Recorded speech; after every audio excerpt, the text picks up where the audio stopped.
Bonsoir. Donc ce soir, nous avons l'honneur de recevoir une dégustatrice hors norme, sans doute la plus influente au monde, grâce notamment à son site internet qui va bientôt avoir 20 ans, JencisRobinson.com, par ses critiques dans le Financial Times, par ses ouvrages de référence. Elle a écrit une vingtaine de livres depuis une trentaine d'années. Elle est Master of Wine, conseillère de la reine Elisabeth II pour ses vins. Donc nous avons le plaisir ce soir et l'honneur de recevoir Jencis Robinson.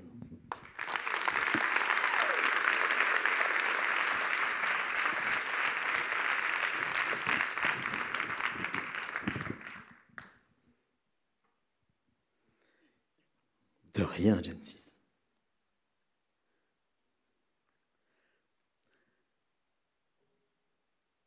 Ma première question va être très simple. Qu'est-ce qui pousse une jeune femme au milieu des années 70, anglaise, formée aux mathématiques et à la philosophie, à s'intéresser au vin? Merci pour ça et merci à tout le monde d'être venu. Je suis très très flattée d'être invitée ici et de voir autant de personnes. Mon français est assez affreux. Je dois dire que j'étais là en pensant pourquoi il parle des dents. Parce que maintenant, je sais, c'était dons, n'est-ce pas? Oui. Oui. OK, une réponse à la question. Je dois avouer que la flamme était allumée. Et c'est pas grand tact de le dire, par un grand vin de Bourgogne. Il n'y a pas de tabou ici. Vous pouvez parler de la Bourgogne. Non, pendant ma vie, ou même depuis les années teen, je m'intéressais beaucoup dans la cuisine. J'aimais la cuisine beaucoup. Et c'était un petit pas de la cuisine jusqu'au grand poisson, comme le vin. Et à Oxford, où j'étais étudiant, si on était étudiant, on avait la chance d'acheter les vins achetés pour les caves des collèges au même prix qu'on a payé. Donc, oui, au même prix d'achat oui. que les collèges auxquels achetaient les collèges. Qui était très intéressant. Et en plus, à cette époque, j'étais le critique de restauration pour la revue de l'université de l'Oxford. Des étudiants. Oui. En fait, il s'appelait ISIS, qui a une signification beaucoup différente maintenant. Et j'étais dans un restaurant et on a commandé une bouteille de Chambord-Musigny Les Amoureuses, 59. Et à cette époque, je ne savais pas qu'il faut voir le nom du producteur. Mais je pense que c'était probablement de Vogüé, parce que c'était probablement fourni par Avery's of Bristol, un grand marchand de vin à cette époque. Et avec que le parfum et le goût étaient formidables aussi, je sentais que c'était tout différent que ce qu'on boit à un student party, qui était planque 100%. Et j'avais le sentiment qu'il y avait dans ce verre l'histoire, géographie, psychologie, beaucoup d'âme. Et c'était pas le cas du tout que j'ai quitté la table en disant « OK, je deviendrai écrivain sur le vin ». Dans les années 70, quand j'ai quitté Oxford, vraiment, même si maintenant il semble d'être incroyable, les sujets de la cuisine et des vins, on les regardait comme frivoleux, comme Frivole. frivole. Oui. Léger, c'est un sujet léger. Il valait rien. Si j'ai dit à mes amis, j'ai l'intention de travailler dans le vin, ils me diraient, mais quel gaspillage d'une belle éducation, etc. Mais donc j'ai travaillé dans Un magazine. tourisme Un office de tourisme. pour 3 ans parce que j'aimais et j'aime voyager. Mais après ça, j'étais pas très bien adaptée aux grandes compagnies. J'étais trop impatiente. Et donc, je suis devenue drop-out. J'ai dropped out. Ausgedroppt en allemand. J'ai quitté le travail pour être indépendante, pour être journaliste freelance, non? Pour faire rien, vraiment.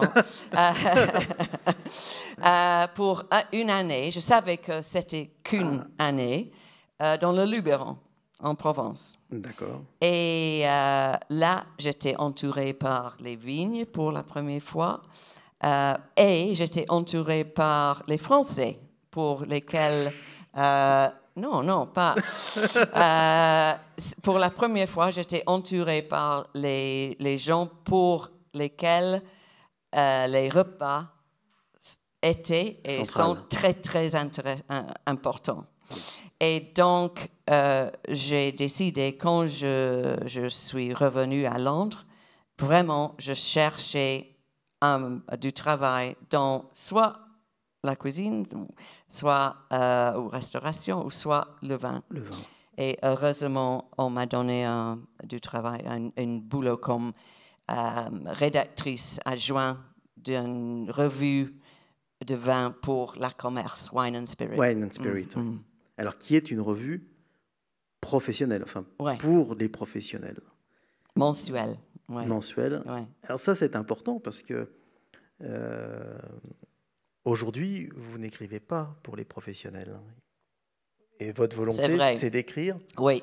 Non, maintenant, je suis très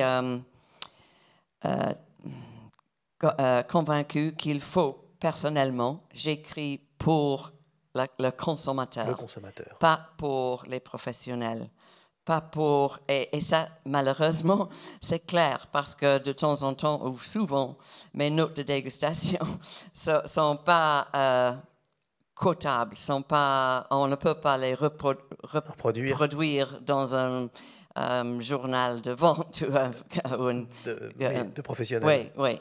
Mais je voudrais communiquer aux lecteurs qui boivent le vin, qui achètent le vin, qui sont vraiment consommateurs, ce que je pense vraiment d'un vin. Ah oui, vos critiques sont parfois dures ou sont perçues comme telles. Je m'excuse, mais j'écris, surtout j'ai dans ma tête l'idée des lecteurs. Oui. Dans les années 70, comment le vin est-il consommé en Angleterre? Pas tellement du tout. Oh, ironiquement, c'était le fait que les Britanniques ont commencé à voyager, mon premier travail, qui a donné un peu de confiance à eux pour acheter du vin. Et souvent, c'était dans un hôtel, peut-être dans la côte espagnole, très, très chaud. Et on commande une bouteille de vin pour toute la semaine, qu'il faut durer toute la semaine. Et dans la salle, le salon où la salle à manger. Salle à manger, oui. On a les petits numéros, qui est le numéro de chambre. Oui. Et le niveau du vin. Ah, du vin qui correspond. Comme ça. Et par vendredi, je suppose, le vin était vinaigre, vraiment. Mais c'était un début, un commencement pour les Britanniques. Et, de plus, vous commencez votre carrière de journaliste à Wine and Spirit à une époque très particulière pour Bordeaux. Vous assistez au scandale. Oui, je suis commencé 1er décembre 1975, Oui. quand les cavistes de Londres étaient encore, on peut dire bondés? Non. Il y avait beaucoup de grands crus bordelais Oui. au prix tellement, tellement bas parce que surtout les Les brasseurs brasseurs, oui. britanniques, grandes compagnies, ont acheté beaucoup trop De de vin. Bordeaux, mais la crise pétrolière est arrivée, il fallait dumper, il fallait Vendre à perte. vendre à perte. Et le Oui, scandale des vins de oui, Bordeaux oui. qui Oui, arrivait c'était pas par-dessus. des bonnes airs pour Bordeaux. Bonnes années, Non, oui. non, Ouais. oui. Mais c'était bon encore pour le Pour le consommateur. consommateur. Oui, oui. Vous avez pu acheter des, Un des, petit peu, oui. des grands Oui, vins pas oui, chers. oui, oui. Mais Euh, mon salaire n'était pas grand-chose. Est-ce que vous commencez à cette époque-là à voyager dans les vignobles Bien sûr, européens? oui, oui, oui. Pour 4 ans, j'étais sur le Wine and Spirit, où il fallait voyager beaucoup pour apprendre Apprendre, et oui. pour rechercher des histoires pour les professionnels. Et c'était marrant parce que à cette époque, le vin le plus cherché, le plus acheté en Angleterre, c'était, et vous me devez corriger la prononciation, nous l'appelons sherry, c'est Jerez, Jerez, le Jerez, Jerez. oui, qui maintenant ont des grands problèmes pour vendre leur Leur vin vin, oui. fantastique. C'est un vin merveilleux, mais le marché était gaspillé par une grande compagnie qui ont vendu des sherry très, très bas Très bas de qualité. gamme, oui. Oui, c'était un grand dommage. Je voudrais voir le marché pour le sherry. Remonté. Oui, oui, oui. Mais je suis allée souvent à Jerez. Souvent, souvent. Je connaissais la piscine de l'hôtel Jerez très, très bien. C'était pas une piscine de cherry, non. Mais il y Quand- avait beaucoup de marchands de vin britanniques dans la piscine aussi à cette époque. en- Vous continuez votre carrière à Wine and Spirit et en 84, vous passez un diplôme qui est, à l'époque, qui n'est pas ouvert aux personnalités extérieures au business du vin. C'est le Master of Wine. Et vous êtes la première femme, enfin la première personne extérieure au business du vin à obtenir ce diplôme. Mais quelle est la raison qui vous pousse, alors que ça fait 10 ans que vous travaillez comme journaliste et Ouais. que vous goûtez les vins, Et qu'est-ce qui vous pousse? c'était un peu bizarre que j'ai pris l'examen, qui est très, très difficile en fait. Et j'avais beaucoup de la chance de le gagner à la première pas. C'était une raison un peu bizarre, comme je dis, parce que j'ai écrit déjà 2 ou 3 livres assez Oui. réussis et j'ai présenté une série. Je pense, et je l'ai dit souvent et personne ne m'a contredit, c'était la série de télévision, C'est la première. BBC Two, c'est ça? Non, c'était Channel 4, Ah, Channel 4. The Wine Program. Et c'était la première série sur le vin du monde. Au monde, oui. Donc, je suis devenue connue en Angleterre comme TV personnage. C'était le moment de ma carrière quand j'étais reconnue dans la rue le plus souvent. J'étais assez connue. Et un de mes collègues, un peu plus âgé, il a écrit un article en faisant des parallèles entre une gamme d'écrivains de vin Oui. et les cépages. Et mon grand mentor et précédent au Financial Times, Edmund Penning-Rousel, qui a écrit un grand livre sur le Bordeaux, il était Cabernet Sauvignon, bien sûr. Et Oz Clarke, mon ami, qui était à Oxford au même temps que moi, il était chardonnay, très accueillant, facile à comprendre, etc. Moi, il m'a dit, j'étais comme ici aujourd'hui, mais peut-être passé demain, j'étais Gamay de Beaujolais.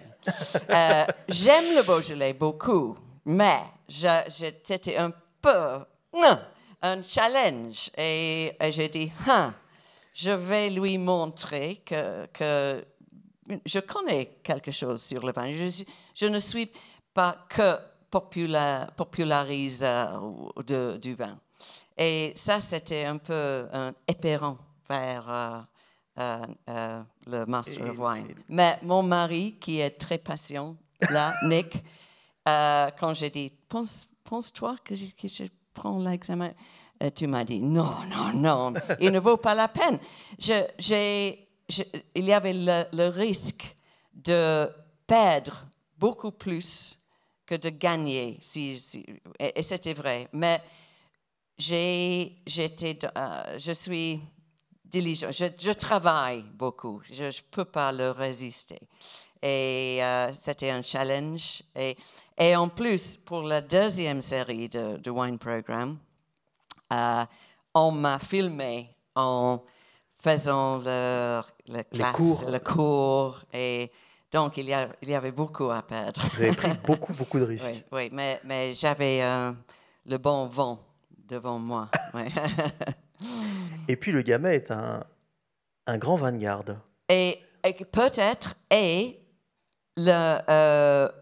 parce que le Master of Wine, comme vous savez, c'est une semaine d'examen, dont 3 sont dégustation. Dans chacun, on est donné 12 vins à l'aveugle.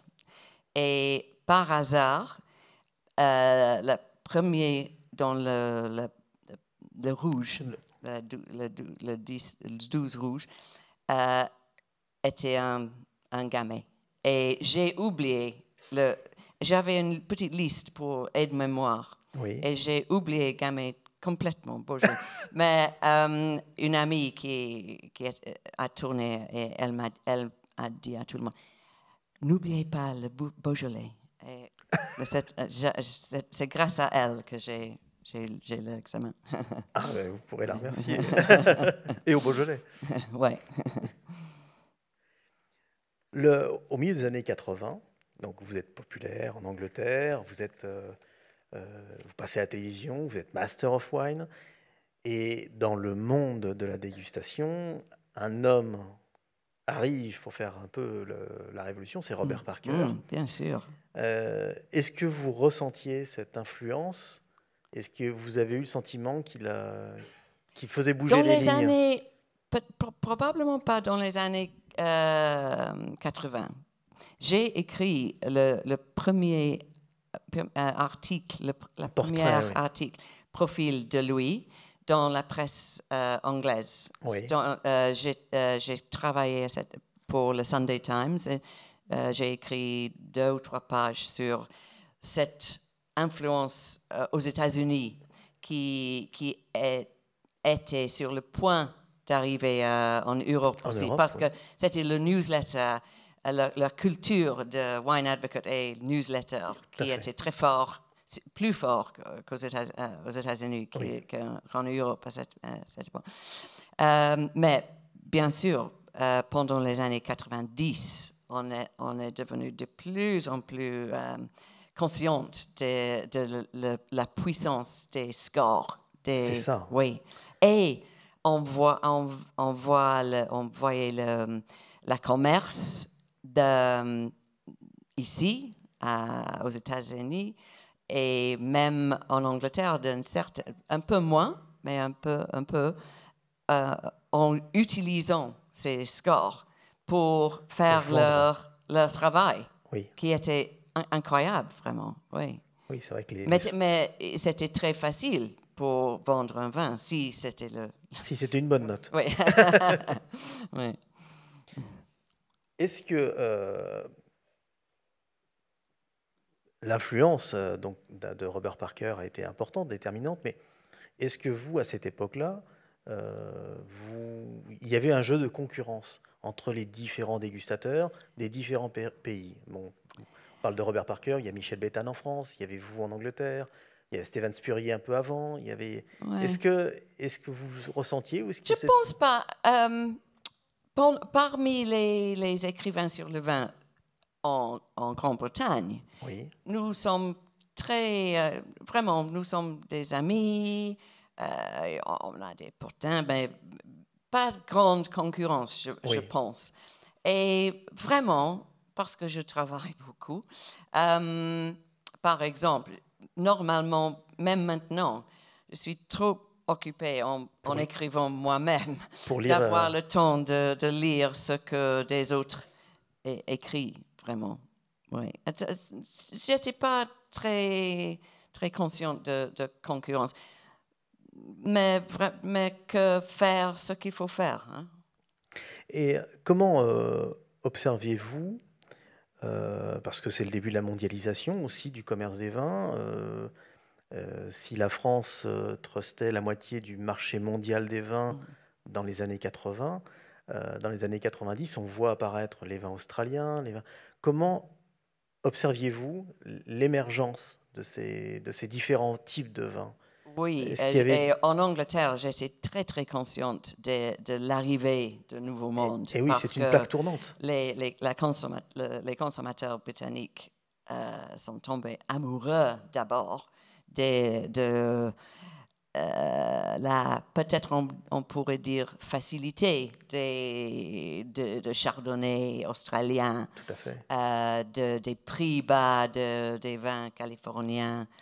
Euh, et il y avait une période pendant laquelle les vins français restaient très typés français, un peu austères, un peu légers à côté des vins de Nouveau Monde avec leur soleil, Oui, etc. manquait de gourmandise. Oui, et c'était peut-être avant, ici par exemple, les vignerons, les propriétaires, les maîtres de chais ont appris faire les vins bordelais, mais avec un peu plus de fruits De et fruits, oui. oui, un appel aux consommateurs. On approche aux consommateurs plutôt que je suis français, donc vous devez m'acheter. Oui. Oui, une grande, non, il y avait une grande différence. Mais la, le consommateur britannique est devenu un peu fatigué surtout par Par les... Australiens. Oui. C'est une catégorie de vin qui se boit de moins aujourd'hui en Angleterre. Euh, le marché le marché pour les vins australiens en Angleterre est plus grand et plus fidèle qu'aux États-Unis, Oui, où c'est oui. tombé presque à zéro, malheureusement, parce qu'il y a des très bons vins en Australie qui ne sont pas les vins le plus facile à trouver. Euh, mais non, il y a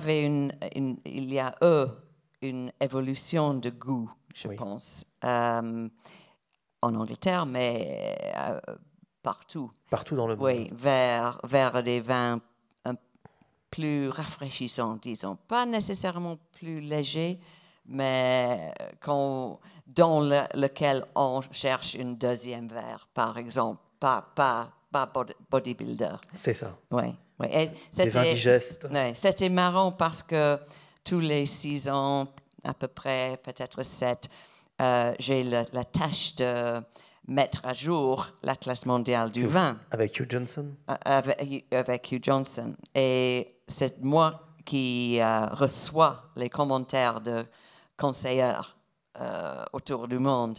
Et je pense que c'était Maintenant, je travaille sur le 8e édition. Je pense que c'était pour le 6e qui est sorti à peu près 2009, 2004. disons. Ah, 2009, oui. Ou non, 2006, en 2006. fait, peut-être. 2006 ou 2007. Tout le monde me disait, comme c'était spécial à leur région, hey, il y avait un changement. Tout le monde veut un changement de style. Tout le monde n'aime pas les grands. Les gros vins, les vins costauds. Ouais. Mais c'était universel presque, sauf Napa Valley. Ah oui. Oui, parce que je pense que Napa Valley a un grand succès et une grande demande pour leur vin, qui se vend au prix Très incroyable. élevé, oui. Et donc, il n'y a pas une raison pour changer. C'est un petit peu le Bordeaux de la Californie, la Napa. Oui, mais je pense ça change un petit peu maintenant, mais le changement est beaucoup plus tardif Oui. qu'ailleurs. Ça, c'est intéressant, ce que vous expliquez. Mais si on a Silicon Valley, tous les fortunes de l'informatique. Oui. Mais C'est vrai une qu'ils demande très, très forte. Là. C'est un vin qui se vend énormément localement, en Californie en plus. Et partout aux États-Unis. Oui. Oui. Est-ce que les dégustateurs anglo-saxons ont eu une évolution sur ce goût? Ah Alors, oui, bien sûr. Parce qu'on parle de Robert Parker, mais justement, les dégustateurs, ils ont eu un rôle de prescripteur pour expliquer aux consommateurs. Oui. Je pense que peut-être les consommateurs britanniques avaient toujours une grande relation avec la France, c'est sûr, et une connaissance de vin français. Et malgré peut-être les jeunes consommateurs qui sont tombés amoureux des grands vins australiens, il y avait toujours le consommateur classique qui restait assez fidèle à Bordeaux. Et il y avait une certaine proportion d'eux qui n'aimaient pas cet grand style. C'est vrai, oui. Et ils restaient toujours fidèles au classique, je pense, oui. Et aujourd'hui, comment vous regardez Bordeaux? Est-ce que... Je l'admire beaucoup, l'évolution et la aptitude, la détermination. Le skill, ce qu'il peut faire. Hein? Oui. Et il change un petit peu chaque année pour les petits détails. Et je dois dire que je suis très, très grande enthousiaste d'une catégorie de Bordeaux. Et toujours, j'essaie à persuader mes lecteurs une catégorie qui est le meilleur marché du monde. Rapport qualité-prix. Oui, le rapport qualité-prix, c'est le petit château. Les Bordeaux supérieurs. Oui, qui sont vraiment, d'un bon millésime, une qualité superbe, un prix, malheureusement pour les propriétaires, un prix encore bas. Et quand on fait la comparaison de qualité avec le vin qu'on produit ailleurs pour le même prix, Bordeaux, c'est vraiment superbe. C'est superbe, oui. Je pense qu'il doit y avoir des producteurs dans la salle. Mais on pourrait parler des prix des grands Bordeaux, ça c'est différent. On y viendra après.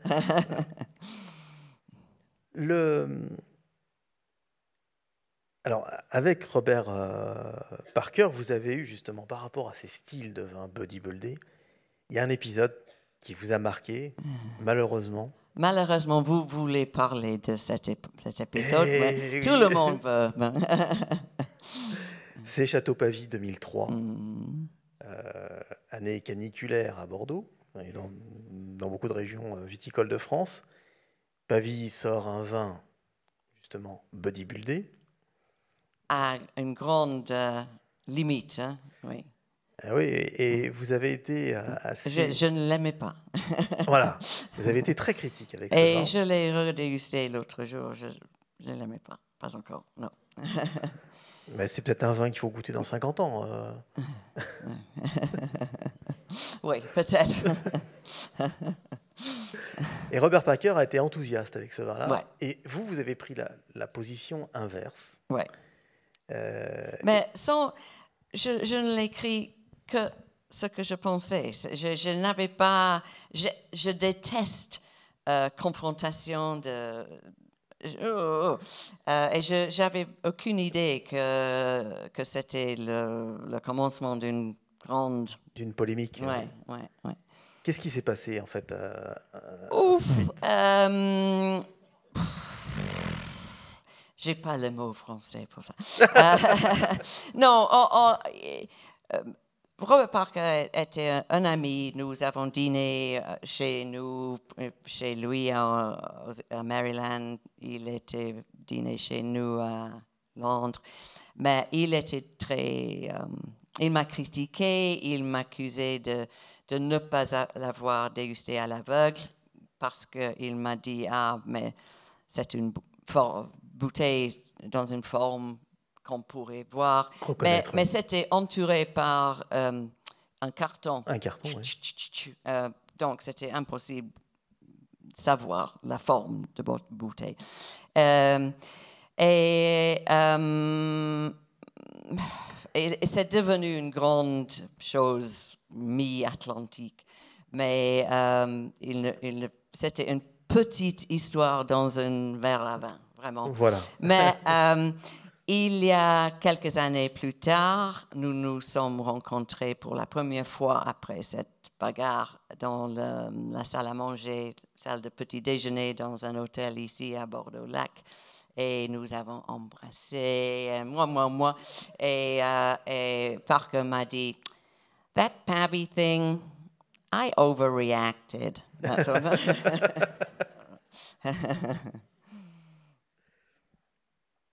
Et alors, pour vous, quels sont les critères qui définissent... Vous m'avez parlé du style des vins tout à l'heure. Vous disiez que vous aimiez les vins agréables, digestes, rafraîchissants. Oui. Avec une histoire, idéalement. Avec une histoire. Une histoire, un contexte. Oui. C'est de l'émotion. C'est vrai que on goûte un vin. Et je voudrais dire le sujet de mon article dans le Financial Times au début de l'année que je l'aime beaucoup les vins blancs aussi que les vins rouges. Et je suis un peu triste que les vins rouges... Quand j'ai commencé à écrire sur le vin, c'était les vins blancs qui étaient très, très cherchés. Oui. Et c'était pendant les années peut-être 80, pendant laquelle le rouge est devenu beaucoup plus important. Mais je sais bien qu'il y a une grande gamme de vins blancs merveilleux, soit secs, soit les merveilleux sauternes ou aux bulles, mousseux, merveilleux. Et je pense que les rouges n'ont pas besoin de quelqu'un pour les promouvoir. Mais je voudrais devenir une ambassadrice des vins blancs. Oui. Parce qu'ils ont besoin, surtout les sauternes. Ah, les sauternes en ont vraiment besoin. Ouais. C'est vrai. Mais donc, vous m'avez parlé des vins que vous appréciez, du style des vins. Mais qu'est-ce qu'un grand vin pour vous? Un grand vin. Qu'est-ce qu'il apporte en plus? Normalement, je dirais un vin qui évolue en bouteille. Oui, pendant, par préférence, les décennies. Ça, c'est sûrement vrai sur les sauternes, qui sont peut-être les vins les plus âgés que j'ai appréciés. Mais je dois dire qu'il y a aussi des vins qui sont prêts à boire quand on les met après la mise en bouteille. Et ils peuvent être grands aussi. Je pense par exemple aux grands vins forts, par exemple, quand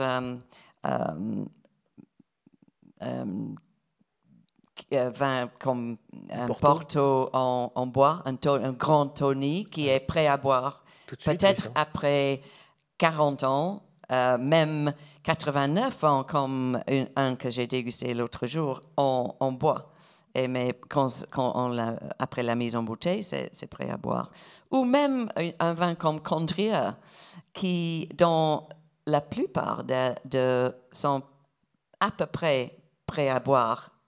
C'est vrai. Assez jeunes, mais ils peuvent être grands, je pense. Donc, Oui. Je ne veux pas dire il faut âger pour avoir la preuve d'être un grand vin. Oui. On connaît un grand vin quand on le déguste, mais avoir la formule, c'est difficile. Oui. Oui. Mais peut-être on a besoin d'un peu d'évolution dans le verre, peut-être. Oui, ça, c'est un bel signe. D'accord. Le vin est aujourd'hui confronté à des enjeux nouveaux. On a eu une période, les années 70-80, où l'œnologie a amené sa technologie. On a voulu permettre de forcer un peu le trait des vins. Et puis aujourd'hui, la technologie, tout le monde la maîtrise à peu près. Mais aujourd'hui, le vin est face à des enjeux autres, les enjeux climatiques, les pesticides. Comment regardez-vous ces phénomènes Je pense que pour la planète, il faut adopter de plus en plus ces méthodes sans chimiques. Sans chimie. Oui. Et quand on voit, c'était très facile à comprendre pourquoi, après la guerre, il faut se concentrer sur la quantité, sur la technologie, sur la science. Mais les effets long terme de ça sont nuisants. Oui, nuisance, oui, la nuisance de ces produits, oui. Pour tout le monde, pour notre avenir. Heureusement, vous avez le nom de votre capitale, Paris, sur l'accord. Mais c'est tellement important et c'est très, très difficile à effectuer, n'est-ce pas? Mais si on voit le long terme et avec une certaine distance, sustainability, écologie, c'est tout ça, c'est ce qu'il faut suivre, ça, sans doute. Et j'admire tellement les gens qui essaient à faire des méthodes bio ou même biodynamiques ici à Bordeaux, où c'est tellement humide, et on m'a dit que ça devient de plus en plus humide. C'est pas facile avec une plante comme la vigne, qui est très, très subtile aux fungal diseases. Les champignons. Les maladies cryptogamiques, les champignons. Merci, maladies cryptogamiques. Mais je pense qu'il faut, vraiment. Vous avez des atouts aussi, donc. Est-ce que vous voyagez toujours autant? Oui. Sauf cette année, quand j'ai une chaîne qui me tient à mon bureau, parce que je suis en train de mettre à jour l'Atlas mondial du vin. Oui. Et l'ironique, c'est que si on fait ça, on ne peut pas voyager. Eh bien. Et quels sont les pays que vous observez en ce moment, qui émergent, qui vous rendent curieuse? Ouf, c'est incroyable que le vin est fait dans une telle gamme de pays. Même Danemark, même je connais un vignoble à Norvège. Norvège, oui. Angleterre fait ses vins mousseux d'une certaine qualité maintenant, grâce à l'effet de serre. Mais bien sûr, culturellement, il me semble, j'ai tellement de la chance de travailler pendant un ère dans lequel vin est devenu un intérêt si attirant, avec un statut social que ce n'était pas du tout quand il y a 40 ans, que les billionnaires de Chine et des États-Unis veulent faire leur propre vin. Oui. C'est incroyable. Mais je suis toujours un peu pro en anglais on les appelle underdogs, les vins que... Les petits vins, les petits vins petites régions. Que méritent un peu plus de considération. De considération, exactement. Donc, toujours j'essaie à déguster une gamme de vins aussi large que possible. Et c'est un grand plaisir pour moi de voir un vin Mexique de qualité. Et quant aux gammes de vins qu'on voit de Grèce, par exemple, Oui. du Portugal, avec leur cépage indigène, de grand caractère. C'est magnifique pour tout le monde.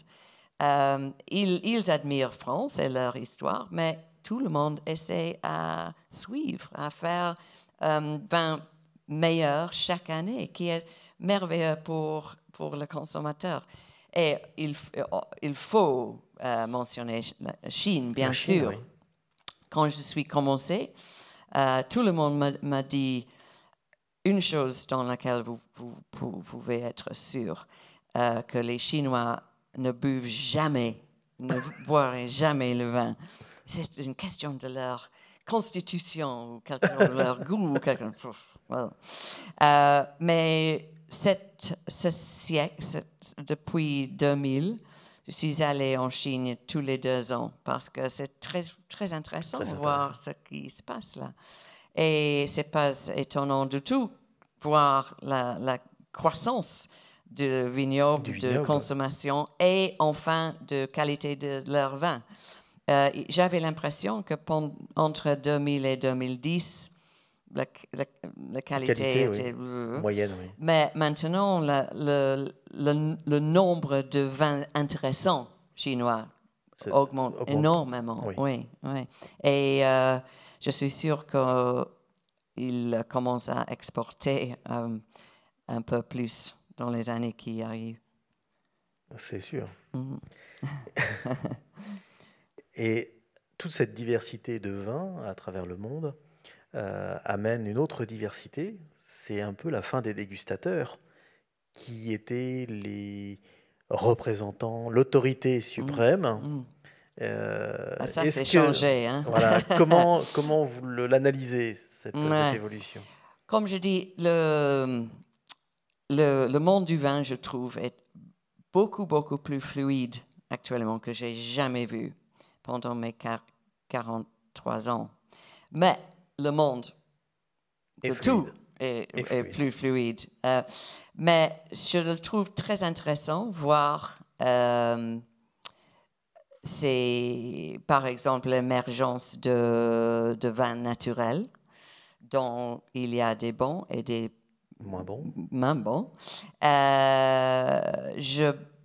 Ou les vins, je ne sais pas, vin orange. Vin orange, oui. Qui, je pense, c'est bon pour le monde du vin d'être un peu... bousculé. Oui. Et la chose que je n'aime pas, c'est les gens qui sont un peu bornés et contre tous les vins qui ne sont pas naturels, par exemple, ou l'autre face, contre tous les vins naturels qui ne sont pas comme les classiques. Pour moi, c'est intéressant de voir tous les changements, mais point de vue de nous qui essaient à écrire sur le vin avec tous nos efforts, ça devient de plus en plus difficile parce que tout le monde est expert maintenant. Tout le monde a leur smartphone. Oui. Tout le monde peut voter sur ce qu'il vient Vivino de... Oui. Tout le monde peut regarder Wikipédia ou le site internet de Château X.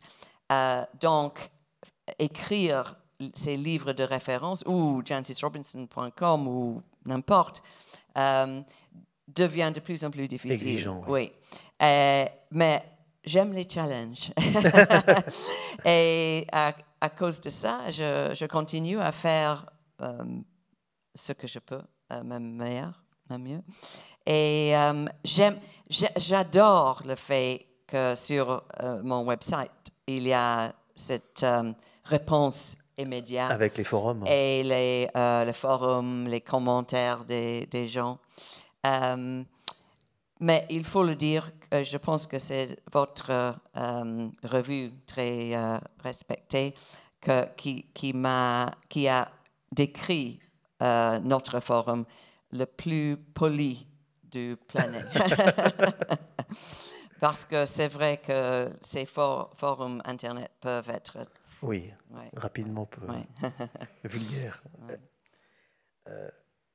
Est-ce que vous avez en tête, parce que le vin, c'est de l'émotion quand on le goûte, un vin qui vous a particulièrement ému?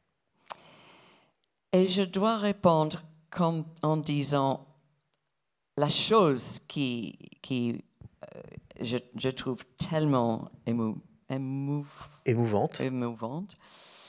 Et le fait que j'ai de la chance souvent de déguster des vins très, très âgés et de déguster quelque chose qui donne une relation directe avec un air complètement... Une histoire. Une époque.